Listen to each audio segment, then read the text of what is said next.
Un travail qui doit encore être fait à l'intérieur, c'est l'accrochage et le raccordement des radiateurs. Les conduites d'eau chaude et d'eau froide sont bien sûr déjà prêtes. Avant de commencer, nous mesurons pour être sûr de quel radiateur nous avons besoin ici. Le dessus du radiateur est indiqué sur son emballage, nous le positionnons donc correctement avant de le déballer. Parce qu'il est préférable de présenter d'abord toutes les parties du radiateur et d'étudier attentivement le manuel afin de ne pas se mettre au travail à la hâte. Le radiateur dispose ici d'un raccord mural central et doit donc être suspendu au milieu, au-dessus des tuyaux. Sa hauteur est de 2 mètres. De toute façon, il ne doit pas être trop haut afin qu'on puisse encore l'accrocher sur le support. Mais il ne doit pas non plus être trop bas, parce qu'il nous faut encore pouvoir faire le raccordement en bas. C'est pourquoi nous dessinons d'abord la hauteur souhaitée pour notre radiateur et nous indiquons également le milieu du mur. Nous utilisons cela comme référence pour positionner les supports. Sur le manuel joint, nous pouvons voir à quelle distance du centre ils doivent venir, donc nous transférons ces mesures sur notre mur. En tenir maintenant notre support en place et en vérifiant la rectitude avec le niveau à bulle, nous connaissons la position correcte. Nous dessinons directement les trous pour le montage sur le mur, cela va beaucoup plus vite que si nous devions tout mesurer. Une fois que nous l'avons fait pour les 2 supports, nous prévoyons les points d'attache. Aux points indiqués, nous perçons un trou du même diamètre que les chevilles afin qu'elles s'intègrent parfaitement dans le mur.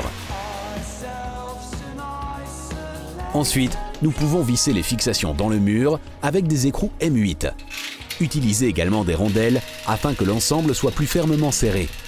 Avec le niveau, nous vérifions toujours si les supports sont parfaitement droits l'un par rapport à l'autre avant de les fixer définitivement.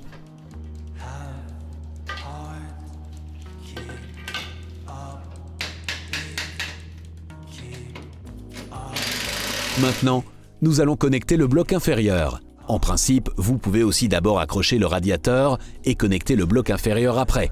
Mais avec un chauffage placé si bas, vous aurez alors moins de place pour travailler. Raccourcir d'abord le manchon jusqu'au mur.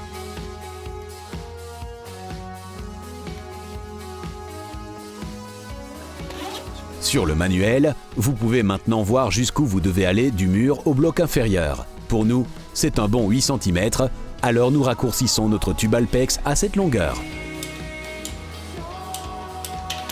Après la découpe, il faut bien arrondir l'extrémité pour assurer l'étanchéité de la connexion. Pour ce faire, nous utilisons l'outil de calibrage fourni. Choisir l'extrémité avec le bon diamètre et la tourner dans le tube. Assurez-vous de ne pas trop serrer, car cela ferait plus de mal que de bien. Vous pourrez ensuite faire le raccordement. Placez toutes les pièces dans le bon ordre sur l'extrémité du tuyau. Il est très important que l'embout avec les bagues d'étanchéité en caoutchouc soit inséré directement dans le tube. Si l'extrémité n'est pas calibrée ou si vous la forcez trop, alors le caoutchouc va se déplacer et votre connexion ne sera jamais étanche. Vous pouvez maintenant connecter le bloc inférieur. Assurez-vous que les extrémités soient bien dans les trous et serrez bien le tout.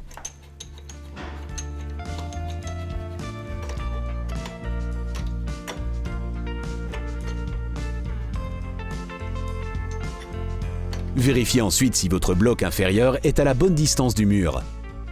Si vous faites le raccordement avant d'accrocher le radiateur, assurez-vous d'avoir une petite marge de manœuvre afin de pouvoir le raccorder facilement à votre radiateur.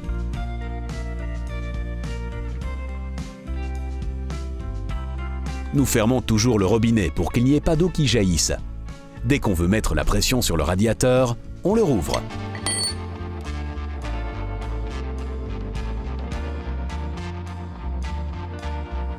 Une fois que nous avons également mis les cales fournies sur les supports, nous pouvons enfin raccorder le radiateur. Ne sous-estimez pas le poids d'un radiateur, alors demandez de l'aide si nécessaire. L'accrochage en soi n'est pas difficile, mais assurez-vous que le radiateur soit bien à la même distance du mur sur les 2 supports.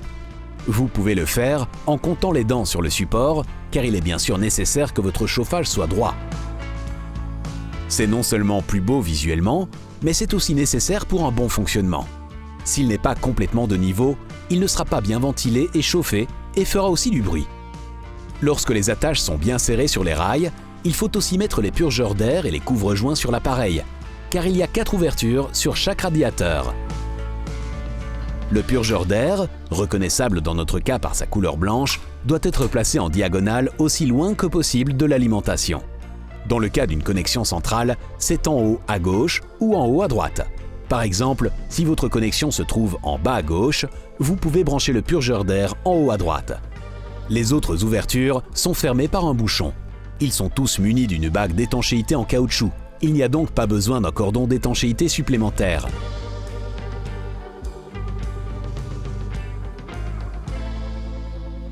Enfin, vous devez raccorder la partie inférieure.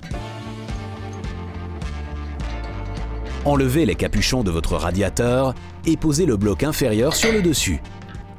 Serrez ensuite les anneaux de raccordement et fixez-les avec une clé plate. Nos radiateurs sont toujours équipés de protection latérale pour un look épuré. Il ne nous reste plus qu'à cliquer dessus. Afin de pouvoir régler individuellement nos appareils de chauffage, nous ne devons évidemment pas oublier le thermostat. Vous pouvez voir où il va venir sur le radiateur lui-même.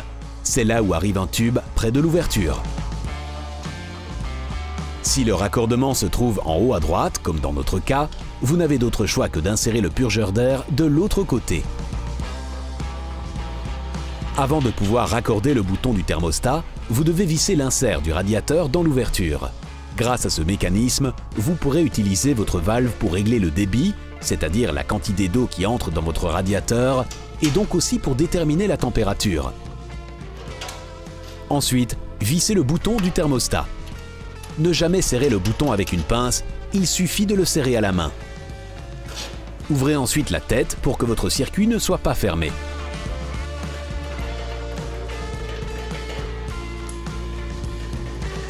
À l'avant de la partie inférieure, vous pouvez utiliser une clé Allen pour ouvrir à nouveau le robinet afin que l'eau des tuyaux puisse s'écouler dans le radiateur.